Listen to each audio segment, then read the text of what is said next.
बिस्मिल्लाहिर्रहमानिर्रहीम। Previous lecture में हमने क्रोमोसोम को डिस्कस किया था। क्रोमोसोम के अंदर डीएनए रैपअप हुआ था और हमने तफसील से उसके तमाम पहलू देखे। आज हम उसके अंदर वो रैप हुई चीज़ जिसे कुदरत ने उसके अंदर लपेटा हुआ है यानी डीएनए, हम उसकी स्टडी करेंगे। डीएनए जैसा कि आपको पता है कि डीऑक्सी राइबो न्यूक्लिक एसिड कहलाता है। डीएनए को सबसे पहले फ्रेडरिक मिशर ने दरियाफ्त किया। इसने स्पर्म सेल्स ऑफ फिश और पस सेल्स ऑफ मैन के अंदर देखा। इसने जब न्यूक्लियस को देखा तो इसने कहा क्योंकि ये वाइट कलर का सब्सटेंस न्यूक्लियस में से निकला है तो इसने नाम दिया न्यूक्लियन का।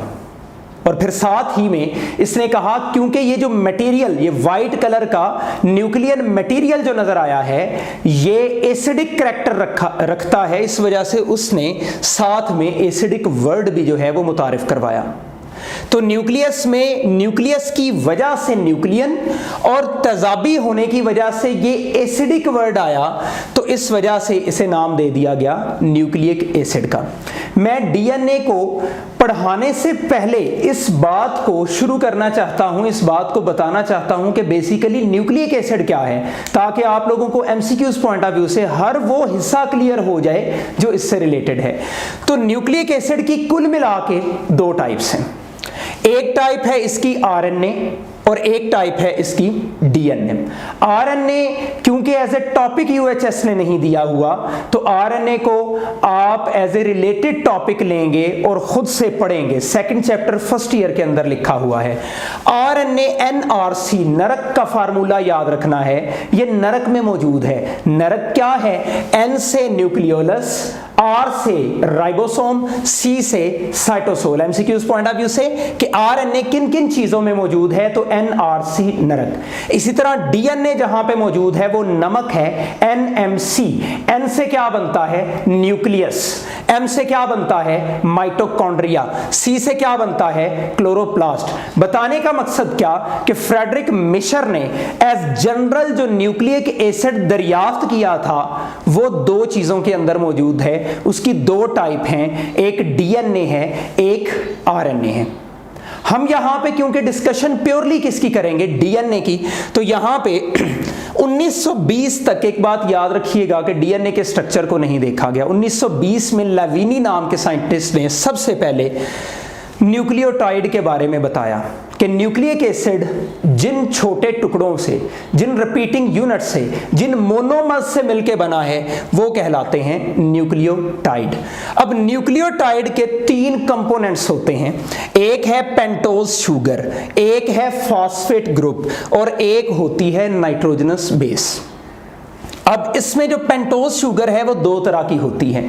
अगर पेंटोज शुगर के कार्बन नंबर 2 पे सिर्फ हाइड्रोजन मौजूद हो तो इसे बोलते हैं डीऑक्सी राइबोज शुगर, और अगर इसी के कार्बन नंबर 2 पे हाइड्रोक्सिल ग्रुप पूरा मौजूद हो तो इसे हम नाम देते हैं राइबोज शुगर। फर्क क्या हुआ कि इधर ये कार्बन नंबर 2 के हाइड्रोक्सिल में से अगर ये ऑक्सीजन रिमूव्ड हो जाए, ये निकल जाए, डीऑक्सी का मतलब है ही क्या कि ऑक्सीजन का निकलना, तो डीऑक्सी राइबोज शुगर कहलाती है। यही वो डीऑक्सी राइबोज शुगर है जो डीएनए में मौजूद है। मैं अगेन बोलूंगा, हम प्योरली यहां पे डीएनए को डिस्कस कर रहे हैं, सिर्फ फर्क बताने के लिए मैंने इन्हें मेंशन किया। दूसरे नंबर पे हमारे पास जो चीज है वो है फॉस्फेट ग्रुप। फॉस्फेट ग्रुप को PO4 -3 कहते हैं और ये फास्फोरिक एसिड से रिलेटेड है, इससे ओरिएंटेड है। उसके बाद नाइट्रोजनस बेसिस की बात करते हैं। आपने बड़ी दफा इन्हें पढ़ा हुआ है। एंटीटेस्ट पॉइंट ऑफ व्यू से मैंने आपके सामने इनके निमोनिक्स लिखे हैं, फार्मूले लिखे हैं। हमारे पास नाइट्रोजनस बेसिस दो तरह की होती हैं। एक डबल रिंग स्ट्रक्चर जिन्हें हम नाम देते हैं प्यूरीन्स का। प्यूरिन्स का। इसकी एग्जाम्पल में गुआनिन है और एडिनिन है। प्यूरिन्स की एग्जाम्पल में गुआनिन है और एडिनिन है। इसी तरह सिंगल रिंग स्ट्रक्चर में PY से पायरिमिडीन है, C से साइटोसिन, थायामीन, यूरासिल। यूरासिल सिर्फ और सिर्फ RNA में मौजूद होता है, ये भी हमने पढ़ रखा है।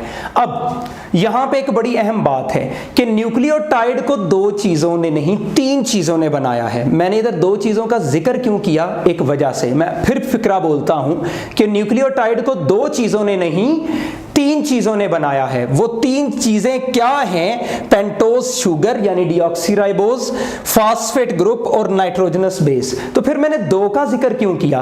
क्योंकि दो चीजों से मिलकर बना है न्यूक्लियोसाइड। न्यूक्लियोसाइड किन दो चीजों से मिलकर बना है? पेंटोज शुगर और साथ में नाइट्रोजनस बेस। पेंटोज शुगर और नाइट्रोजनस बेस ये दो हों तो कहलाता है न्यूक्लियोसाइड, और इनमें अगर ऐड हो जाए क्या? फास्फेट ग्रुप, तो ये बन जाता है न्यूक्लियोटाइड। अब आपके सामने स्क्रीन के ऊपर एक न्यूक्लियोटाइड की डायग्राम जाहिर है जो आपकी टेक्स्ट बुक से ही ली गई है। इसकी कंपोजिशन में आप देख सकते हैं कि इसकी कार्बन नंबर 1 पे नाइट्रोजनस बेस लगी हुई है। शुगर की कार्बन नंबर 1 पे नाइट्रोजनस बेस लगी हुई है। कार्बन नंबर 3 पे फ्री हाइड्रोक्सिल ग्रुप है और कार्बन नंबर 5 पे मौजूद है फास्फोरिक एसिड या फास्फेट ग्रुप जिसे कहते हैं। अब बताने का मकसद क्या है कि यही वो न्यूक्लियोटाइड है जिन्होंने आपस में मिलके डीएनए और आरएनए के स्ट्रक्चर को तख्लीक करना होता है। तो इसके बाद दूसरी चीज जो हमारे पास यहां पे मौजूद है वो है फास्फोडाइएस्टर बॉन्ड। उसकी भी डायग्राम आप यहां पे देख सकते हैं कि हमारे पास डायग्राम में आप देखिएगा कि हमारे पास एक ये न्यूक्लियोटाइड है, एक ये न्यूक्लियोटाइड है, ये यूं एक दूसरे के ऊपर नीचे आ गए। अब एक की कार्बन नंबर 3 जो ऊपर है उसके कार्बन नंबर 3 का फ्री हाइड्रोक्सिल ग्रुप और जो नीचे वाला है उसके कार्बन नंबर 5 का फास्फेट ग्रुप आपस में रिएक्ट करते हैं, वाटर की एलिमिनेशन होती है और COPOC यानी फास्फोडाइएस्टर बॉन्ड बन जाता है। उसके बाद आप देख सकते हैं हमारे पास एक वर्ड लिखा हुआ है पॉलीन्यूक्लियोटाइड का। ये क्या है कि बहुत सारे डायग्राम में आप देख सकते हैं स्क्रीन पे, बहुत सारे न्यूक्लियोटाइड जब एक दूसरे के ऊपर तय दर तय आ रहे होते हैं, जब तय दर तय लग रहे होते हैं, कॉन्टिन्यूसली इनकी पॉलीमराइजेशन हो रही होती है, तो हमारे पास एक स्ट्रैंड बनता है जिसे पॉलीन्यूक्लियोटाइड स्ट्रैंड कहते हैं। और इसी तरह के दो पॉलीन्यूक्लियोटाइड स्ट्रैंड होते हैं जिन्होंने डीएनए के स्ट्रक्चर को जन्म देना होता है। अभी तक हमने जो पढ़ा उसमें हमने डीएनए की दरियाफ्त, न्यूक्लियोटाइड का स्ट्रक्चर, फास्फोडाइएस्टर बॉन्ड और पॉलीन्यूक्लियोटाइड जो चेन बनती है, जो डीएनए की बैकबोन बनाती है, वो किस तरह से वजूद में आई, इस चीज को देखा। अब इससे आगे बढ़ें तो हमारे पास जो बात है वो है एरविन चार-गफ रूल। बहुत ज्यादा important MCAT point of view से। इसमें क्या चीज है कि हमारे पास A बराबर है T के, G बराबर है C के। क्या मतलब? एरविन चार-गफ ने कहा कि एडेनिन की तादाद बराबर होती है थायामीन के और गुआनिन की तादाद बराबर होती है साइटोसिन के।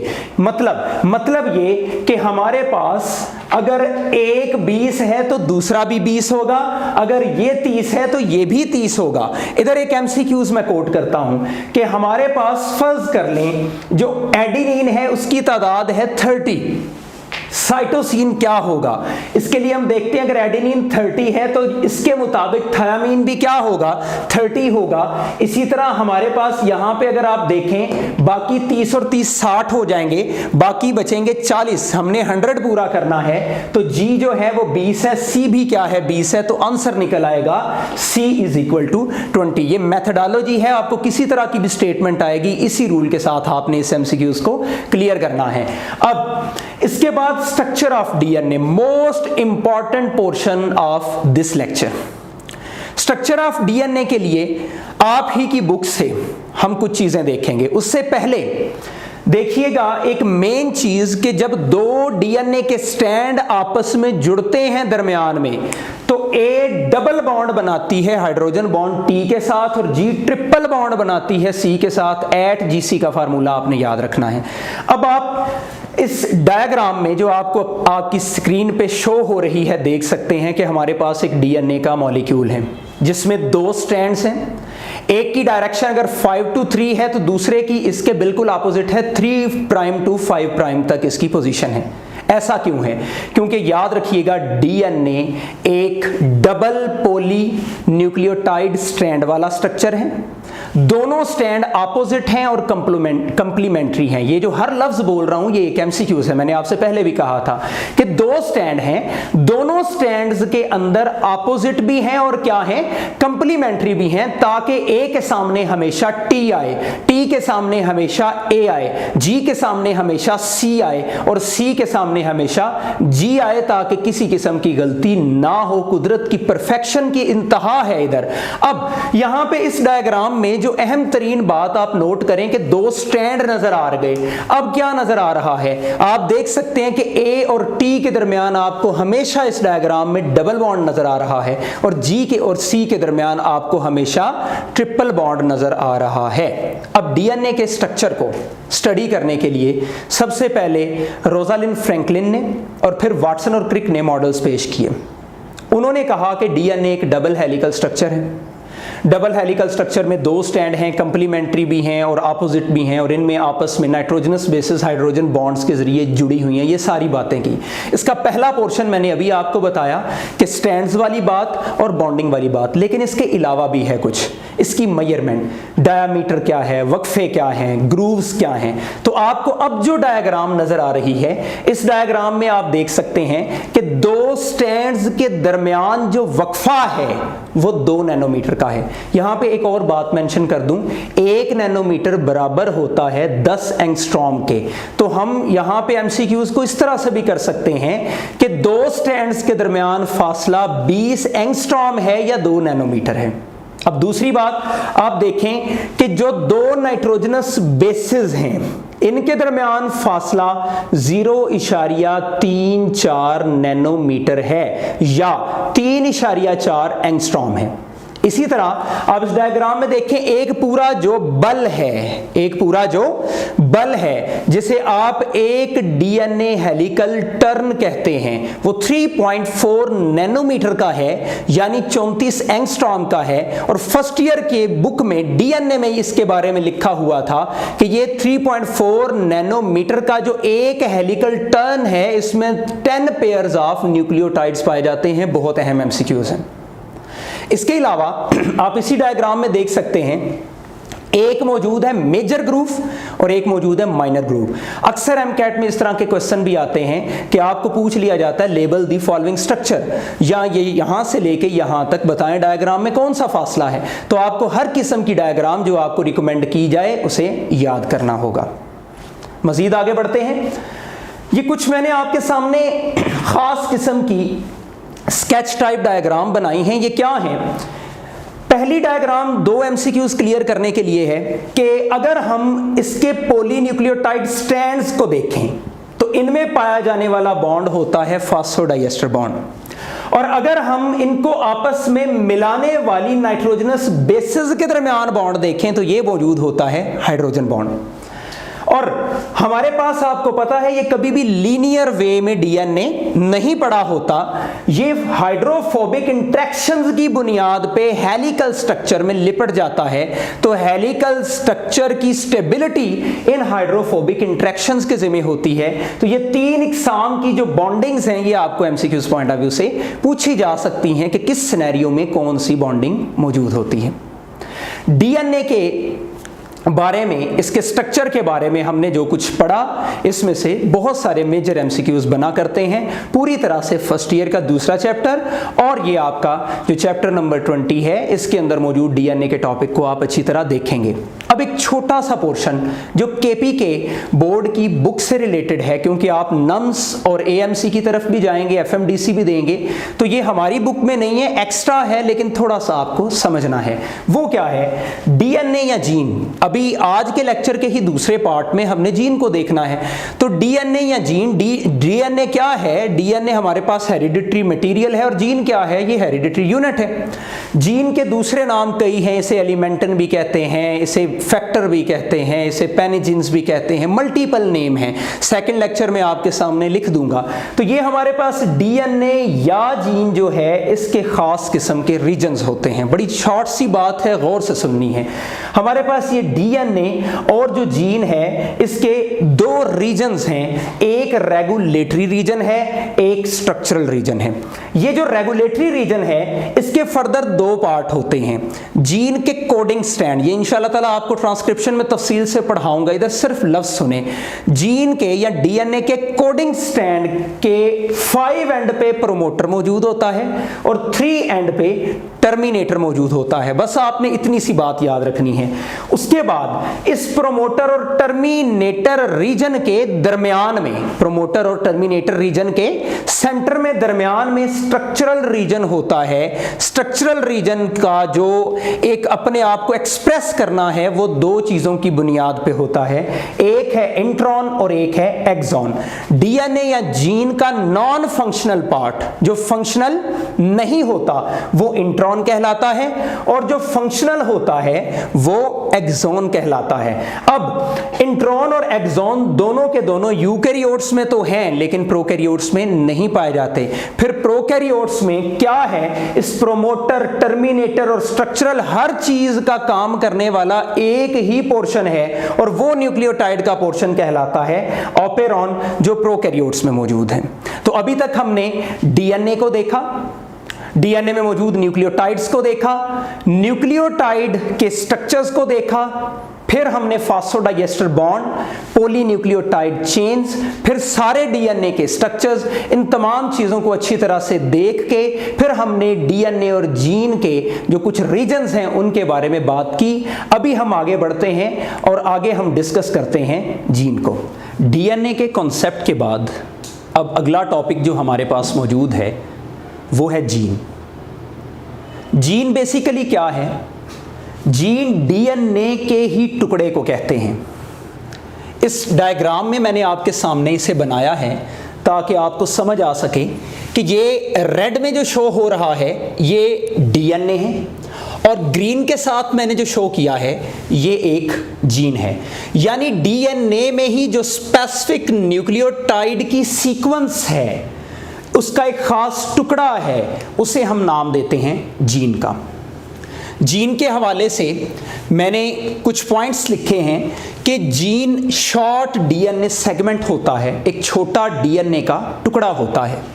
हेरिडिटरी यूनिट है, विरासती यूनिट है, यानी विरासत की मुंतकिली में ये अहम रोल प्ले करता है। और फिर सीक्वेंस ऑफ न्यूक्लियोटाइड्स है which encodes sequence of amino acids, यानी जब प्रोटीन की फॉर्मेशन होनी है तो इसी जीन के न्यूक्लियोटाइड की तरतीब की बुनियाद पे कुदरत ने अमाइनो एसिड की तरतीब लगानी है ताकि हमारे पास जो स्पेसिफिक प्रोटीन बने वो स्पेसिफिकली बॉडी के स्ट्रक्चर्स को जन्म दे सके।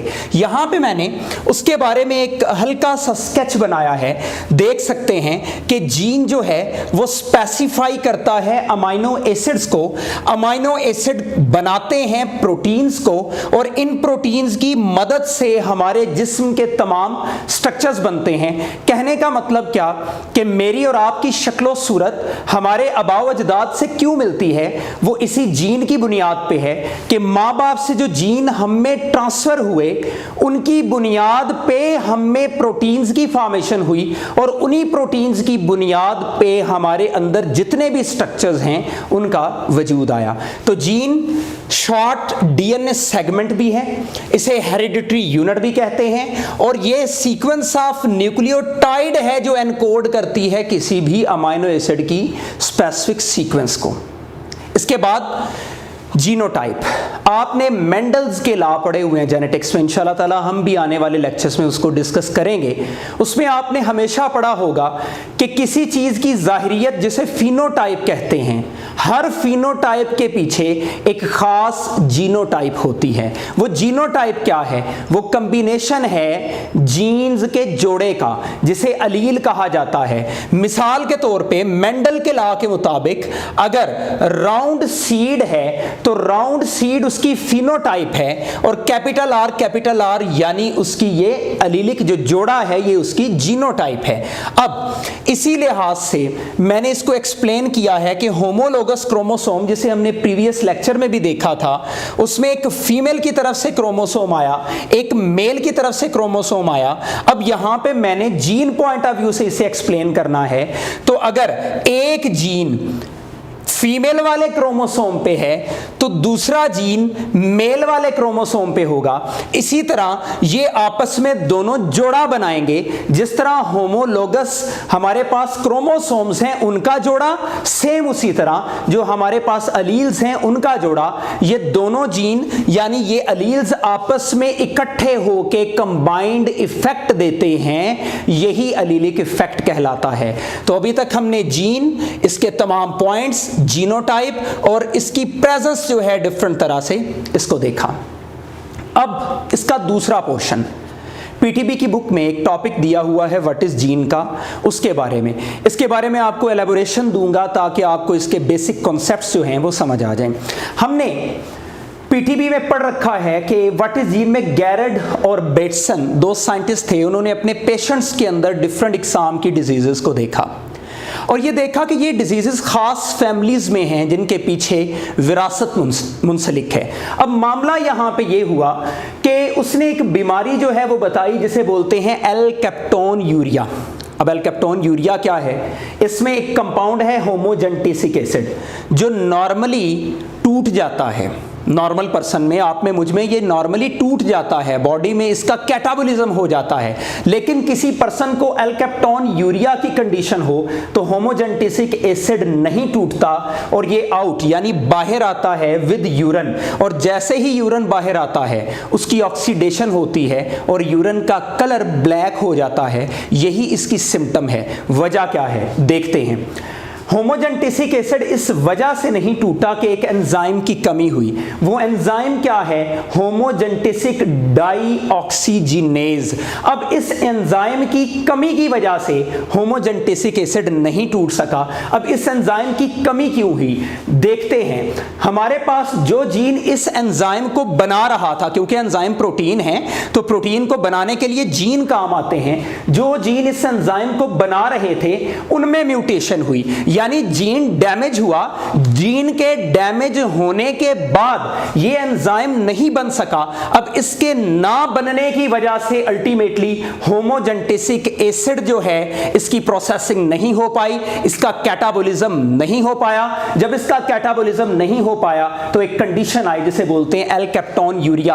पता ये चला कि हर खास बीमारी जिसमें किसी एंजाइम की कमी आती है, अगर हम उसकी कड़ियों को मिलाएं तो वो पहुंचती हैं जीन तक कि जीन के अंदर डैमेज हुआ तो पूरे के पूरे स्ट्रक्चर में डैमेज हुआ, स्ट्रक्चर में डैमेज हुआ तो बॉडी एबनॉर्मल हो गई, अवे फ्रॉम कंफर्ट हो गई, डिजीज में चली गई।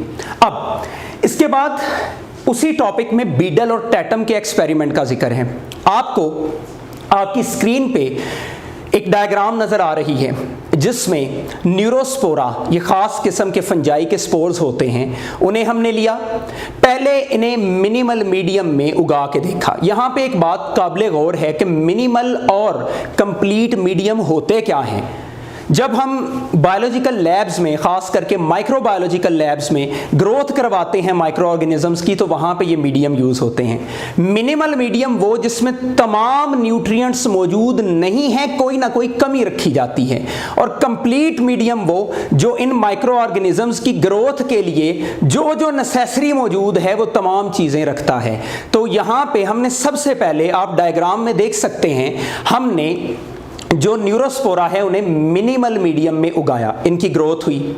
उसके बाद हमने इन्हें एक्सरेज लगाई ताकि इनके अंदर म्यूटेशन हो सके। म्यूटेशन के बाद कहीं ये मर ना जाएं, हमने इन्हें मिनिमल मीडियम में नहीं रखा, हमने इन्हें कंप्लीट मीडियम के अंदर रखा ताकि इनकी ग्रोथ होती रहे।